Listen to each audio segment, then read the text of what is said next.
So what I may do, in fact, is go around the top first.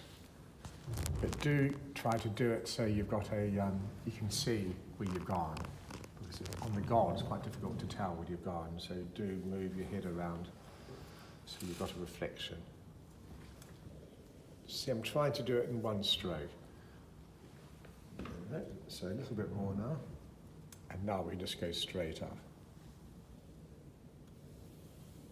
Don't puddle it.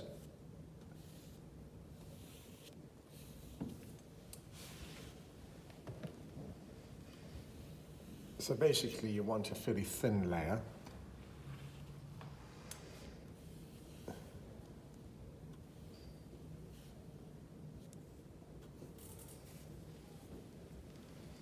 I'll always have on hand a bit of clean paper, so that if you find you've got too much on and it's puddling, you can just quickly dry it off your brush and sort of spread out that area that's too puddly. See here, actually that's interesting. This is being resisted here. Can you move your head around? You can see here, it's resisting. That's because your hand's been on it and probably got grease on your hand. So probably, if we just go over it once or twice, you'll be all right. Because there's a solvent in this, if you brush it a bit, it'll dissolve your wax in your hand, or not your wax, your oil in your hand. That's another reason for varnishing first, the gold first, just so you don't get that problem. Now sometimes, I don't know about this varnish, but with mine, for some reason when you brush it on, you get little bubbles. I don't know what that is. So you just wait for half a minute and just go over it again. Don't wait for too long, because as it's setting, if you go over it too many times, what's going to happen?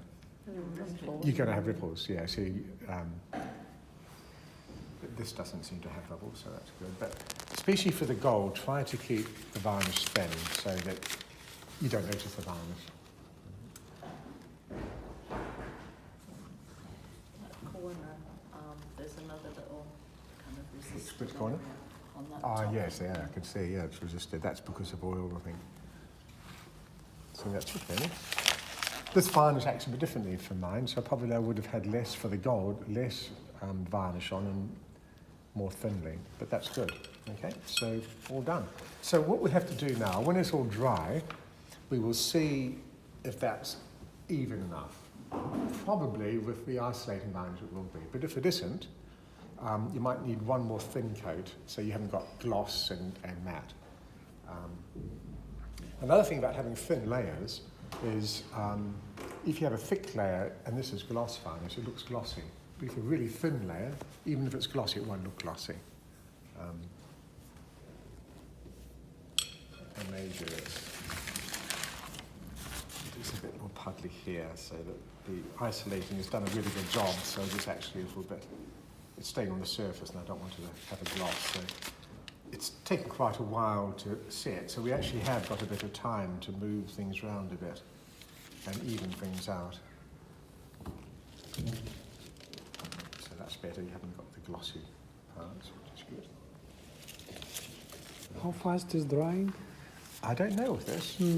My guess is that it would be touch dry within about 2 hours, I would guess. With the MS2 I use, it's touch dry in about a quarter of an hour. All right. So I don't know about this particular amount that reacts, but I found that if one coat does it fairly fine, it is just slight areas which are a bit glossy, a bit matte. When it's half set, actually rub it with my fingers. So your fingers act like a roughening agent, and the glossy areas, you sort of roughen a bit with your finger, and that evens it out. You say half set. Well, if it's fully set, rubbing the fingers won't do anything.